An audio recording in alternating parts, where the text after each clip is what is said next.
Hey everyone, this is Zach with 80/20 Media, here today with a video on the Mustang EcoBoost versus the Mustang GT 5.0 Coyote.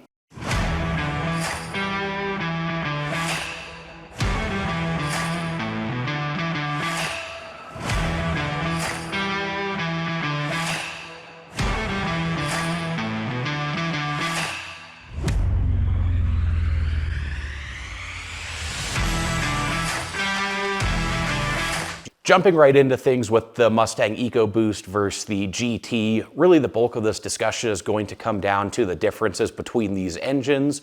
Since both the Mustang EcoBoost and GT offer basically the same exterior styling, unless you really know what you're looking for, minus a couple badges and a couple minor differences, they look identical. Same with the interior, really same interior options between the Mustang EcoBoost and the 5.0 GT. Ultimately, handling, suspension, a lot of that stuff is exactly the same. So not too many differences between the Mustang EcoBoost and the GT with the 5.0 V8 Coyote, except for, of course, that major difference in engines, with the 5.0 Coyote having more than double the displacement of the EcoBoost. Speaking of that, the Mustang EcoBoost does use the 2.3-liter inline-4 EcoBoost engine, and so that is turbocharged, direct injected, and delivers anywhere from 310 to 330 horsepower in the Mustang EcoBoost and 350 pound-feet of torque. So the standard Mustang EcoBoost has 310 horsepower, whereas the performance package offers 330 horsepower, so a little bit of a boost there. However, that still pales in comparison to the Mustang GT, which offers the 5-liter V8 Coyote engine that delivers 460 horsepower and 420 pound-feet of torque, and is naturally aspirated. So right off the bat, very different engine designs, moving from the inline-4 turbocharged engine to the naturally aspirated V8. When it comes to performance, of course, a lot of this is going to favor the larger 5-liter V8 in the Mustang GT. And so looking at performance figures here with the 2021 models, the Mustang EcoBoost will run 0 to 60 miles an hour in about 5.1 seconds, whereas the Mustang GT comes in at 4.2 seconds, 0 to 60. Again, that's looking at similarly spec'd Mustangs from 2021. And then looking at quarter mile times, quarter miles are a little bit harder, just since those numbers can vary so much depending on conditions and a lot of other factors that we don't have control over. So instead of looking at specific numbers, to give kind of a range of what these two Mustangs do in the quarter mile, giving a little bit of a range here. With the Mustang EcoBoost, the quarter mile times generally fall somewhere around 13.2 to 13.6 seconds, so call it about mid-13s, at around 102 to 105 miles an hour. So again, mid-13s in that low 100 mile an hour range, whereas the 5.0 Coyote and the Mustang GT, the quarter mile times you'll see are generally lower to mid-12s at about 114 to 118 miles an hour.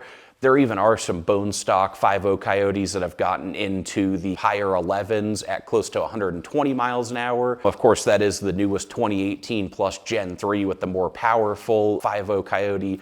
We'll circle back to those generations of the 5-liter V8 in a few moments, but ultimately, to sum that up, the GT and the 5-liter Coyote in the quarter mile are going to be about a second faster, and anywhere from about 10 to 12, maybe even 15 miles an hour faster.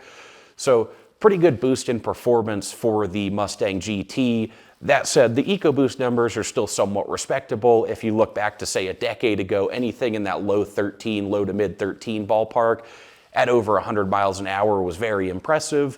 It's not quite as impressive by 2023 standards, but that still is very quick. And so the EcoBoost Mustang still does deliver solid overall performance. Moving on to the next category of performance and looking at modifications and upgrading both of these for those who want to take their Mustang to the next level.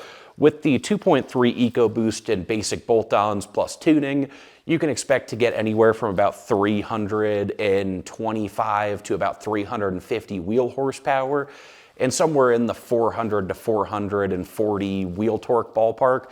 So very respectable numbers for just basic mods, looking at intake, downpipe, intercooler upgrade, tuning, and then maybe throwing a little bit of E85 or race gas, any higher quality fueling in the tank.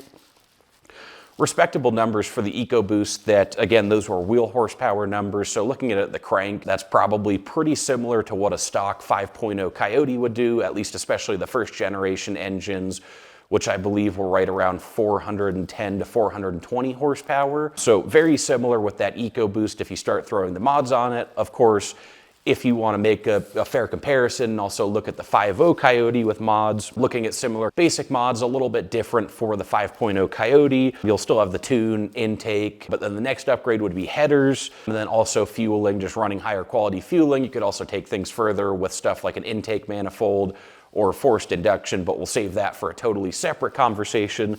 Just looking at these basic bolt-ons with the first gen Coyote, you can expect to end up somewhere around 400 to 420 wheel horsepower. With the second gen engine, you'll end up closer to the 450 wheel horsepower ballpark. And the newest 2018 Gen 3 Coyote with those basic bolt-ons can make roughly 480 to 500 wheel horsepower, even a bit more if you go for a couple extra mods, again, like the intake manifold, throttle body, that kind of stuff. So ultimately, very impressive for a naturally aspirated 5-liter V8 to get to those kind of numbers, to get anywhere near 500 wheel horsepower.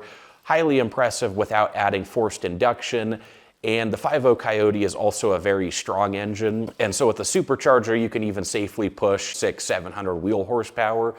With the Coyote, some have even taken the stock block and internals to pretty close to 1,000 wheel horsepower. Wouldn't recommend that for longevity, but ultimately the 5.0 Coyote is a very strong engine, an engine that we respect very much and think naturally aspirated forms is one of the better modern V8s out there.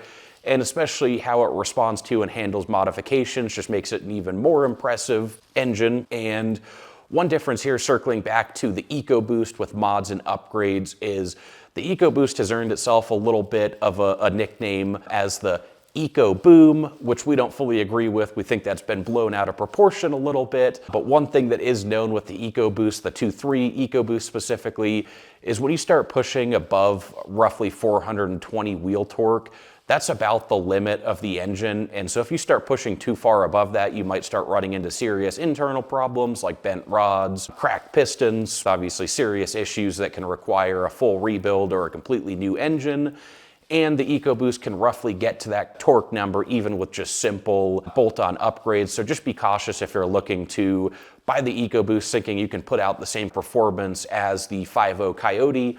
While that might be close to being true and the EcoBoost can get close to those numbers, you can really start to put that engine at risk and might find yourself spending $5,000 or $10,000 on a full rebuild or a brand new engine. Ultimately, when it comes to mods and upgrades for these engines, we will have videos coming out too on 5.0 Coyote mods and 2.3 EcoBoost mods with more information on all of those topics. But ultimately, again, the trend stays the same with the larger 5.0 V8 being the more capable engine, considering it has twice the displacement. Even though it doesn't have forced induction, it's still too big of a gap in displacement for the EcoBoost to really compete, especially looking at it mod for mod or stock for stock. The 5.0 Coyote is simply the better performance engine and is going to be the faster engine, again, by about a second and 10 to 12 miles an hour in the quarter mile.